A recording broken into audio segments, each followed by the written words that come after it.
Metal Jesus here, and I am back again with the immortal John Hancock. How's it going, dude? Always a pleasure to be here. Dude, you are the perfect person for this Dreamcast buying guide because you have every Dreamcast game. Yes, complete US collection. Plus, I was assistant manager working at a GameStop during Dreamcast launch. That's so awesome.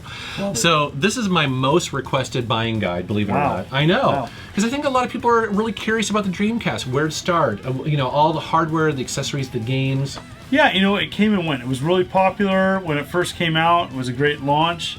But the truth is, you know, we were talking about this earlier, it sold less than the Wii U. Shocking. I mean, it's just, it just bombed. It just didn't sell. Yet, it is I think, one of the best retro consoles to collect for, because what came out on it was amazing. So we're going to cover all that in this video. So let's take a look.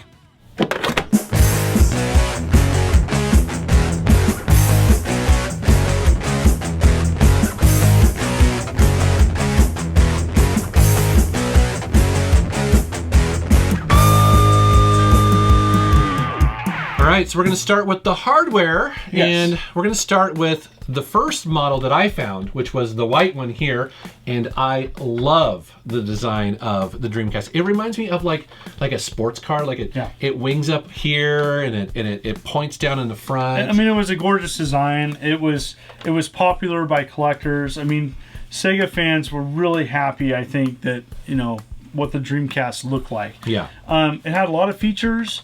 It had a built-in modem that came bundled with right here. Later on, you could expand it. Right, to Ethernet. So that was kind of nice, which that's kind of hard to get now. Yeah. 4 controller ports, which was great at the time. You know, I know it was kind of taking a nod from the N64. That was nice, and there was a lot of 4-player games. Yep. And also it had a simple power input, and so that was easy to replace. So there's no brick. Yeah, like, no brick. I mean, literally it's just a power cord. Which, power cord. Again, everything's kind of packed in here nice and tight. Yes. It's a heavy, solid system, but it feels really well built. Yeah, and it was. I mean, it you know, typically if you find a Dreamcast, if it was maintained, you shouldn't have many issues with it today.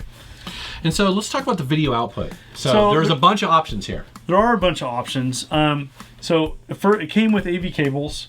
There is lots of cheap S-video cables available. Here's the problem, though.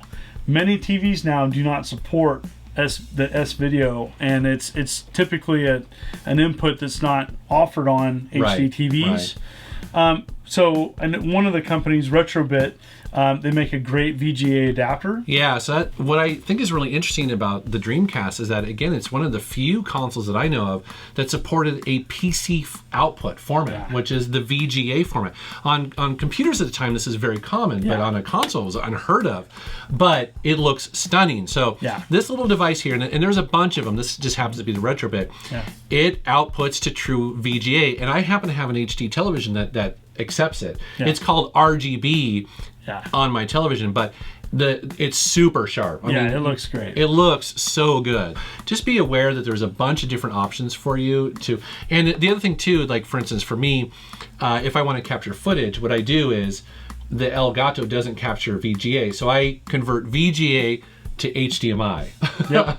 But the options are out there depending on whether your television's new or not. That's really cool. And you know, one thing to note, there's a couple games that are incompatible. Right. I think Gunbird 2 is one of them. I think you can't play in that mode, but using that adapter. But very few, and it's worth it for the most part. Absolutely.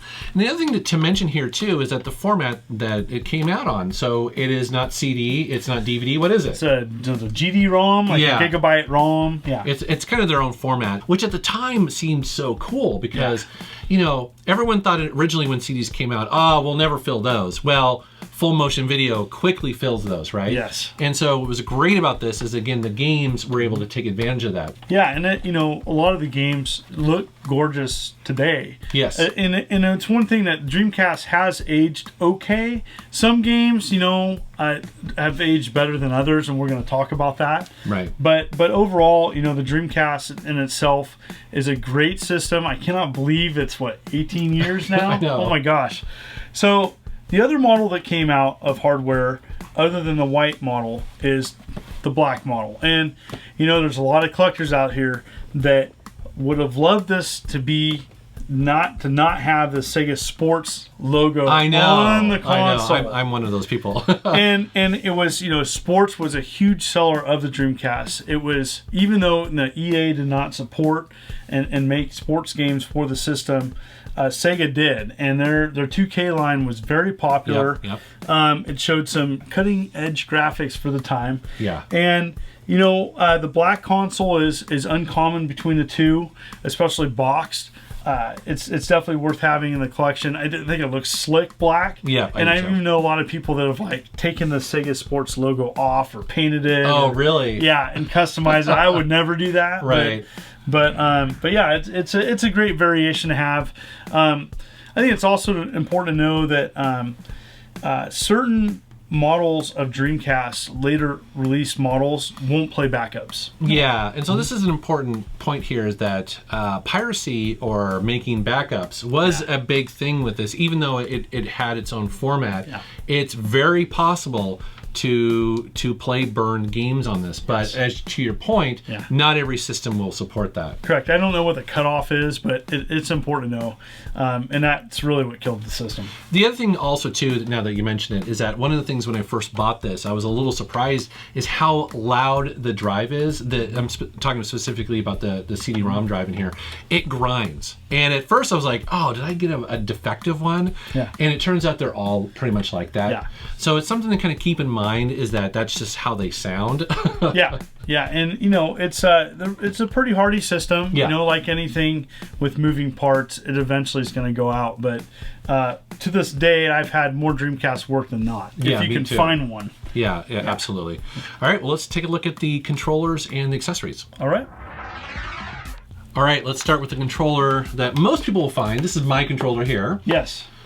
So you're typically going to find a Dreamcast controller white, and it's not my favorite controller. It's not my worst controller. I think it was a big adjustment for people that loved the Sega Saturn controller going to a 3D analog controller. Now, the first thing you're going to notice, why in the heck is a cord coming from the bottom? I know. The top? I noticed that too when I first got this. I was like, that doesn't. The console's not behind me. It doesn't make any sense. It has one analog stick, which honestly, a lot of people thought that this was a major advantage of the PS2, having dual analog sticks. Oh, sure. For 3D gaming, especially with so many 3D games on the Dreamcast, that this was actually a mistake only having one of these. Oh, okay. So not an advantage, like a disadvantage. Yeah, it was a disadvantage. Oh, I see. I'm sorry. And so, but the triggers, the controller itself is kind of light because it has lots of things that you can add to it, kind of like the Nintendo 64 controller. Yeah. So the first thing, the one thing that they wanted to add and was very popular at the time was their own like tremor pack. Right, Rumble. So Rumble pack, tremor pack. I think they called it a tremor pack. And you know, this is kind of add some weight to it and the vibration, which every game had to have. I know that was the thing, right? So the next thing, and I'm going to show a colored version, is the VMU. Yeah. And what this was it essentially was your game saves. It also, in certain games, had mini games that you play on tiny LCD screens. Yeah, so I want to pause here for a second, because I think this is one of the coolest parts of the Dreamcast, is that even though it's a little bit underused, but I think it's so neat. So this itself is a little mini console. Yes. And again, this is such an interesting part of the Dreamcast, is that yes, it can save your games, but it has a screen here, it has a directional controller here, AB buttons, it has sleep, and it has this little transfer connectors here, which you would pop in the top here, and so you'll see that your screen would show through here, which some games would display like the name, some of them would show some like additional footage or whatever. Then the idea here was that the battery in the back would allow you to take it out and potentially be like a, I don't know, like a, what were those? Tamagotchi? Yes. Yeah, so like Sonic Adventure, I do believe, I think you can like feed animals or things in your VMU. It's like a mini game. Yeah. And other games had it too. I think we were talking earlier about Zombie Revenge. Right. Had a mini game built in. Not many games took advantage of it, but the ones that did were cool. So cool. And also too, again, not a lot of people know this, but they're designed to be attached this way, so you can actually either battle each other in games that support that or transfer saves. Yes. I think it's important to talk about that these batteries are still fairly common. You can find them. Yep. They're I think old hearing aid batteries. I think. You find them at Walmart's or Bartell Drugs. They drain pretty fast. They do. So you have to remember to turn them off. But the nice thing about these type of batteries is that they don't corrode, and so they're like Game & Watch batteries, and so just replace them when they go out. Most of the time, you're going to find batteries that are dead, so replace them, and it's cool. But you don't have to necessarily if you just want to save your game on it. Correct. So it's flash memory or whatever. But if you want to actually take advantage of some of the cooler aspects of this, you can do that. So yeah, very cool. I forgot about the transfer feature. I know. It's so cool, isn't it? So later on, when not a lot of games utilized this feature, and a game Phantasy Star Online became very popular, the game saves were huge. So they came up with this, and this is a first party, and it was able to save individual files for Phantasy Star Online. It was kind of marketed for that. So it has more storage. More storage. It's 4 times the storage or not. These are pretty hard to find now. Wow. And so I just pulled this out of my storage, and I have some of my original Phantasy Star Online. Oh, so you played it? Oh my gosh, played a metric ton of it. Oh my gosh, so great cool. game. Great game. When I had no life and drank Mountain Dew and was in college. And I played Phantasy Star Online, and I improved my keyboard skills. So, yeah, that is good so stuff. awesome. So obviously we've talked about some of the common controllers here. You have some that I frankly rarely see. So, and I have some others, and I didn't bring them because honestly, I was like digging through my game room, like trying to gather all the stuff together. It was in multiple spots. So, like, they kind of took a nod from Nintendo, and they did the fun colors. They made several different colors. I think yellow is the hardest color to find. I don't have that. And, they... So disappointing. I know. Yeah, I love the color yellow, too. And so, with matching VMU colors as well. Wow. And so, they came out with fun colors, and it was great, and so I had to try to track them all down, but the yellow controller eludes me. They also celebrated the Millennium, and they had a Millennium 2000 edition controller. I have one loose in my game room somewhere. I couldn't find it. So that is so funny. Yeah. Well, one of my favorite accessories is the Dreamcast keyboard. That's right. Now, did you use this playing online games?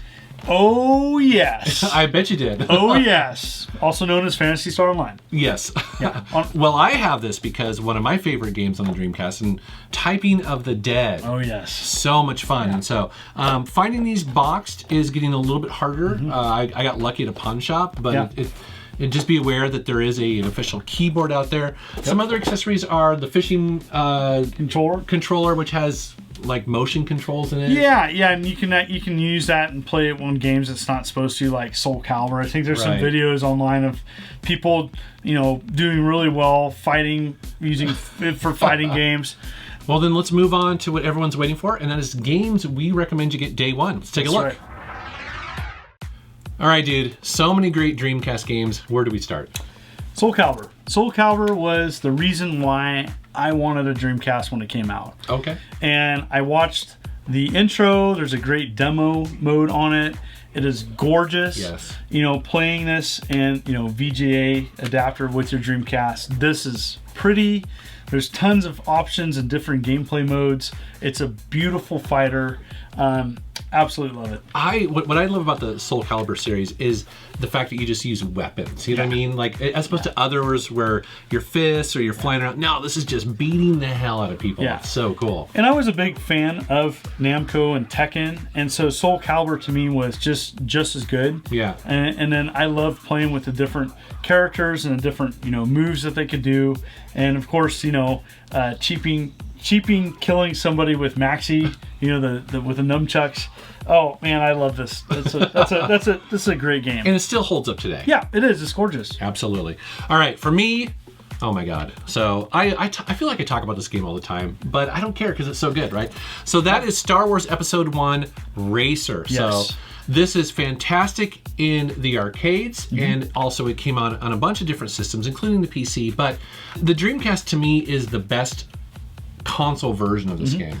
Yeah, it blows away the N64 version. It takes a little bit to get used to the analog stick pressing up for your turbo or Right. the speed, but once you get that figured out, this is a superior version, hands down. Just what I love about this game is that your craft, I forget what they're called, but you're just doing like 600 miles an hour. It's crazy, you know? And you're going on your side, you're going through like really tight corners. Yeah. There's nothing quite like this racing game. I wish they would bring it back. And so until that time, well, we have this version, so. Yeah, there was a sequel on PS2, Racer Right. Revenge. Not so Not much. as good. Not as good. Not as good. All right, next up.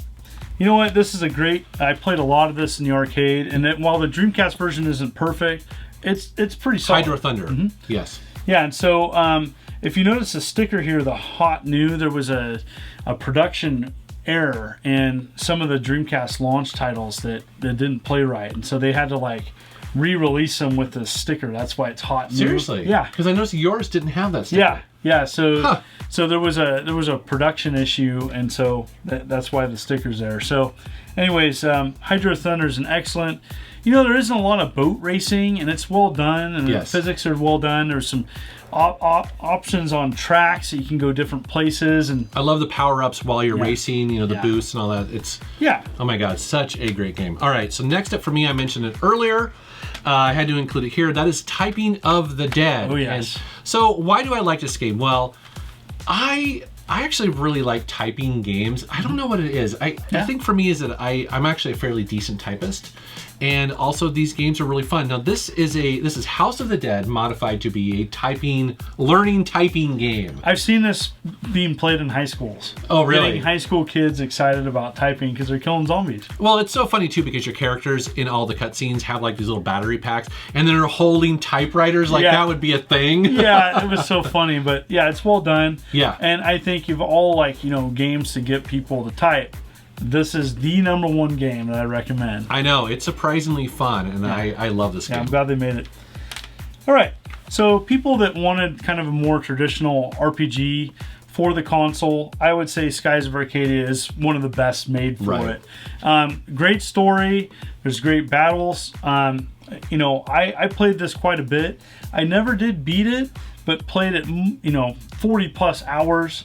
And I got pretty far, and I have to say, the Dreamcast version's great. There is I do believe, a GameCube version of it with some additional stuff, but this one's still People holds up. still talk about this game today. I mean, it's just one of those classics of the era.